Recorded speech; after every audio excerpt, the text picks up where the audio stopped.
আসসালামু আলাইকুম রহমতুল্লাহি ওবরকাতুহু। সম্মানিত দর্শক, আজকে ডক্টর ইউনূস এবং সাবেক প্রধানমন্ত্রী শেখ হাসিনাকে নিয়ে আলোচনা করব। আলোচনা করাটা আমার জন্য খুব টাফ হবে। এই কারণ হলো, অফিসে বসে এই ভিডিওটা করছি, কারেন্ট নেই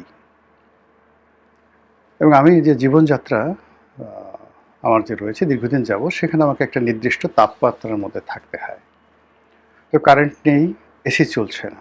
আমার বাসায় মোটামুটি জেনারেটর ব্যাকআপ রয়েছে, এসির অফিসও ছিল, কিন্তু এখন এই ফুয়েলের কারণে দেখা যাচ্ছে যে ব্যক্তিগত জেনারেটর ছাড়ে এসি চালাতে পারছি না। ফ্যানও নেই রুমের মধ্যে, আর ফ্যানের শো শো আওয়াজ হয়। ফলে প্রচণ্ড গরমের মধ্যে এবং কম আলোর মধ্যে এই ভিডিওটা আপনাদের সামনে করছি। এর মধ্যে যে রস দিতে চাচ্ছি, কষ দিতে চাচ্ছি, যে বিষয়গুলো বোঝাতে চাচ্ছি, হয়তো এই পরিবেশ পরিস্থিতির কারণে ভিডিওর কোয়ালিটিটা মনোভূত নাও হতে পারে। তবুও আমি প্রাণান্ত চেষ্টা করব, আপনারা ধৈর্য হারাবেন না। প্রথম হলো যে, ক্ষমতায় আসলে, যে কোনো মানুষ ক্ষমতায় আসলে আমাদের চারিদিকে এত দালাল, এত ফড়িয়া, এত তাবেদার, এত ভণ্ড, এত প্রতারক, তাদেরকে কেন্দ্র করে, অর্থাৎ ক্ষমতাধর লোকদেরকে কেন্দ্র করে যেভাবে মুভ করে, রানী মৌমাছিকে কেন্দ্র করে যেভাবে অন্যান্য মৌমাছিরা ভন ভন ভন ভন করতে থাকে, যে কোনো ক্ষমতাধর ব্যক্তি, সেটা চেয়ারম্যান হোক কিংবা মেম্বার হোক কিংবা প্রধানমন্ত্রী হোক, তাদেরকে কেন্দ্র করে যে একটা বিরাট বলয় গড়ে ওঠে। এখানে আসলে সংশ্লিষ্ট ব্যক্তিবর্গকে খুব বেশি, তারা ইমানদার না হলে, একিনদার না হলে, আলেম না হলে, ওলামা না হলে, কিংবা তাদের যে জিহান যেটিকে বলা হয়, হৃদম, এটি যদি আরশে আজিমের সঙ্গে সরাসরি যুক্ত না থাকে, তাহলে টাউট বাটপারদের কবলে পড়ে তারা তাদের চরিত্র, চিন্তা, চেতনা, ধ্যান ধারণা সব কিছু হারিয়ে যখন পতিত হন, পতন হয় তাদের, তখন আর কিছু করার থাকে না। এটা সকলের ক্ষেত্রে প্রযোজ্য। তো সেই দিক থেকে যখন শেখ হাসিনা ক্ষমতায় ছিলেন, ক্ষমতার একেবারে চূড়ান্ত পর্যায়ে পতনের ঠিক আগে ৩-৪ বছর আগে, তার দলের যারা টাউট বাটপার, তারা তাকে এমন কতগুলো উপাধি দেওয়া শুরু করলেন, যেগুলো শুনলে আপাত দৃষ্টিতে বাইরে যারা থাকে তাদের ভীষণ রকম বিরক্তি লাগে, আর যারাদের উদ্দেশ্যে বলা হয় তো তারা খুব এনজয় করে। যেমন ধরুন, আমি একজন সাধারণ মানুষ, এখন আমাকে যদি ১০-১২ জন আলেম ওলামা এসে বলেন, ইয়া হজরত, ইয়া আলিমুল মুলক, এই মুলকের সবচেয়ে বড় জ্ঞানী ব্যক্তি আলিমুল মুলক, যদি বলা হয় ইয়া সাহেবে সাদার, ইয়া সাহেবে আলম গুলাম মৌলা রানী মাদ্দাজিল্লুহুল আলী, দেখেন তো, মানে আপনারা শুনলে মনে করবেন যে গোলাম মোল্লা রানীকে টাউটারি করতেছে, কিন্তু ওরা এসে সামনে এমনভাবে অভিনয় করে, এরকম কিছু ঘটনা আমার জীবনে একেবারেই ঘটেনি, নট লাইক দ্যাট। তো ওই সময়তে আসলে মাথা ঠিক রাখা যায় না।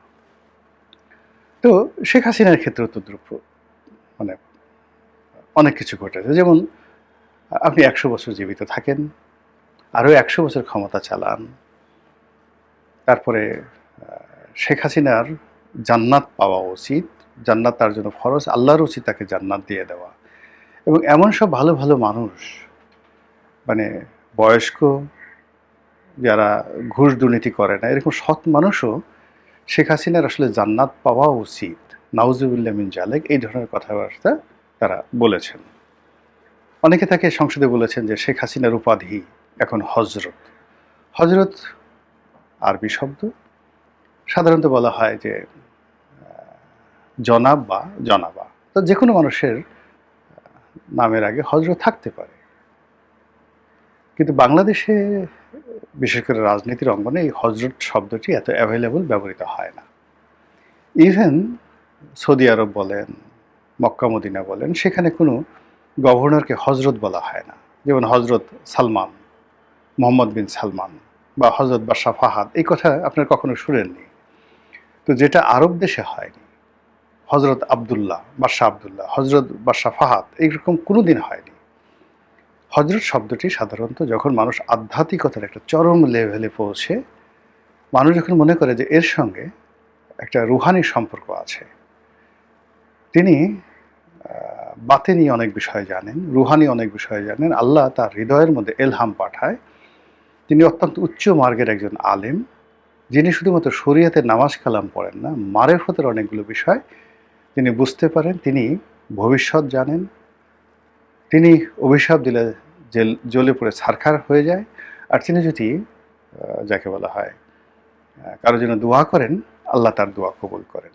এইরকম একটা পরিবেশ পরিস্থিতিতে যখন কোনো একটা মানুষ পৌঁছে যায়, আমরা তার নামের সঙ্গে সম্মানের সাথে হজরত উপাধি লাগিয়ে দিই। যেমন হজরত খানজাহান আলী, হজরত শাহজালাল, যেটা পাবলিক তাদেরকে দিয়েছে, জনগণ দিয়েছে তাদের মৃত্যুর পরে।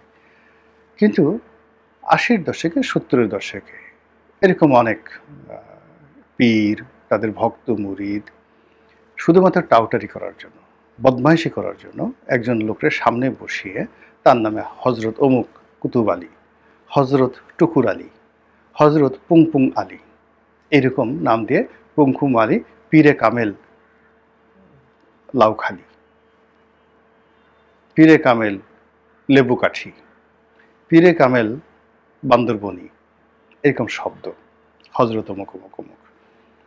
এই ওয়াজের মার্কেটে এই হজরত শব্দটি প্রথম আসছে, কিন্তু এর আগে কিন্তু সাধারণত যেমন আমরা হাফেজ জি হুজুর বলি, কিন্তু হজরত হাফেজ জি হুজুর কিন্তু তার জমানাতে এত বড় আলেম আমাদের দেশে কখনো খুব অল্প আসছে। কিংবা ধরেন মাওলানা আব্দুল হামিদ খান ভাসানী, তাকে তো হজরত ভাসানী বলা যেত, তিনি কিন্তু কেউ কখনো শুনেছেন রাজনৈতিক লোকের সম্পর্কে। কিন্তু ওয়াজের ময়দানে এসে আমাদের এই দেশের লোকজন এই বিভিন্ন পীর ব্যবসা, কামেল ব্যবসা এগুলো করে একেবারে পাইকারি হারে হজরতকে পচিয়ে দিয়েছে বাংলাদেশে। যে পচা দুর্গন্ধ, সেই দুর্গন্ধ হজরত শব্দটি আবার আওয়ামী লীগের যারা টাউট বাটপার তারা শেখ হাসিনার সঙ্গে লাগিয়ে দিল। ভালো কথা। এখন শেখ হাসিনা ব্যক্তিগত জীবনে ধর্মপরায়ণা, অনেক মানবিক গুণাবলী তার আছে, এবং গোপনে তিনি যে দান খয়রাত করার যে একটা রেকর্ড তার আছে, যারা জানেন তারা তাকে শ্রদ্ধা না করে পারবেন না। কিন্তু আর যাই হোক না কেন, আমাদের দেশে যে হজরতের যে ভূমিকা, হজরতের যে গুরু গাম্ভীর্যতা, সেটা আসলে রাজনৈতিক ব্যক্তিদের সঙ্গে যায় না। এই গেল হজরত শেখ হাসিনার অবস্থা। এখন আসেন আল্লাহর ওলি। আমি প্রথম দিন থেকে বলছি যে সকল আমাদের দেশের ওয়াজের বক্তা তাকে আল্লাহর ওলি বলার চেষ্টা করছেন, আল্লাহ থেকে বিশেষ নির্দেশপ্রাপ্ত হয়ে আসছেন, তার বিরোধিতা করা যাবে না, ইসলাম মুসলমানিত থাকবে না। শেখ হাসিনার সম্পর্কে অনেক ওয়াজের ময়দান থেকে বলা হতো যে শেখ হাসিনার বিরোধিতা করলে ঈমান থাকবে না।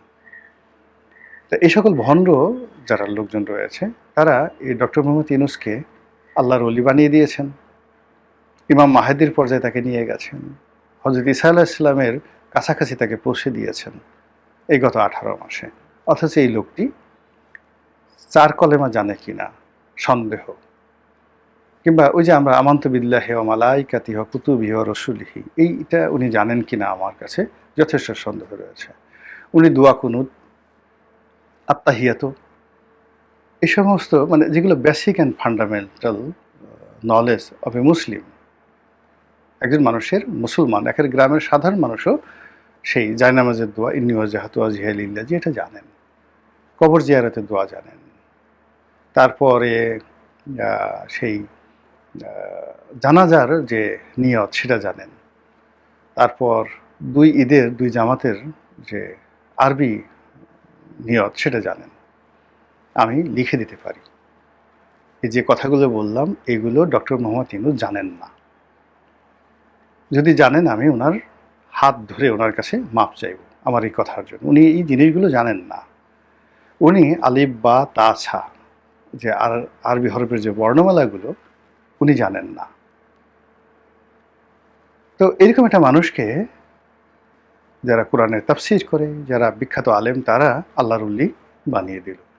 এরকম ওলি আমরা কখনো দেখিনি। ফলে এই লোক টুপি পরলেন, এই লোক ওলি সাজার চেষ্টা করলেন, এবং করে তিনি এমন সব কাজ করে গেলেন যেই কাজের ফলে আমাদের এই দেশ জাতি হাজার বছরের ইতিহাসে আমরা যে গোলামিতে কখনো পড়িনি, যে গোলামি চুক্তি আমেরিকার সঙ্গে করা হয়েছে, সেটা মানে আমাদের ইতিহাস, আমি ইতিহাসের ছাত্র হিসেবে কখনো দেখিনি। কিন্তু এই মানুষটিকে বেপরোয়া বানালো যারা, এই মানুষটিকে মানে এই মানুষটির মধ্যে এরকম একটা ধারণা ঢুকিয়ে দেওয়া হলো যে আপনি যেটা করবেন ওটাতে আল্লাহর সায় আছে, আপনি এই কাজগুলো করার জন্য আল্লাহ আপনাকে নাজিল করেছে, আপনাকে গড়ে তোলা হয়েছে, আল্লাহ বিশেষ কায়দায় আপনাকে গড়ে তুলেছে। এই যে বিভিন্ন মাহফিল থেকে বিভিন্ন ইসলামী যারা লোকজন রয়েছেন, বক্তা রয়েছেন, তারা তাকে যে সর্বনাশটা করে দিয়েছেন, সেই সর্বনাশটা আজ 18 কোটি মানুষের উপর পড়েছে। আমরা যেভাবে ক্ষতিগ্রস্ত, ইনুস সাহেবও ক্ষতিগ্রস্ত, শেখ হাসিনাও ক্ষতিগ্রস্ত। তো এই যে আলা হজরত শেখ হাসিনা বা হজরত শেখ হাসিনা বা মাদ্দা জিল্লুহুল আলী, তারপরে অলিউল আজম বা অলিকে যে গাউস উল আজম ডক্টর মোহাম্মদ ইউনুস রহমতুল্লাহ আলাইহে, এই যে জিনিসগুলো যারা শিরক করার চেষ্টা করছে, বিদাত করার চেষ্টা করছে, এটা কাফের কুফুরির চেয়ে তো খারাপ। মুনাফিকের একটা লিমিট আছে। আব্দুল্লাহ ইবনে উবাইও এই কাজগুলো কখনো করেনি। সেই কাজগুলো আমাদের দেশের যারা লোকজন করেছেন, এরা আবার এখন নতুন করে পীর খুঁজছেন, নতুন করে হজরত খুঁজছেন, নতুন করে আল্লাহর অলি খুঁজছেন। আল্লাহ এই যাকে বলা হয় জাহেলিপনা থেকে এই দেশ এবং জাতিকে রক্ষা করুন। আসসালামু আলাইকুম রহমতুল্লাহি ওয়া বারাকাতুহু।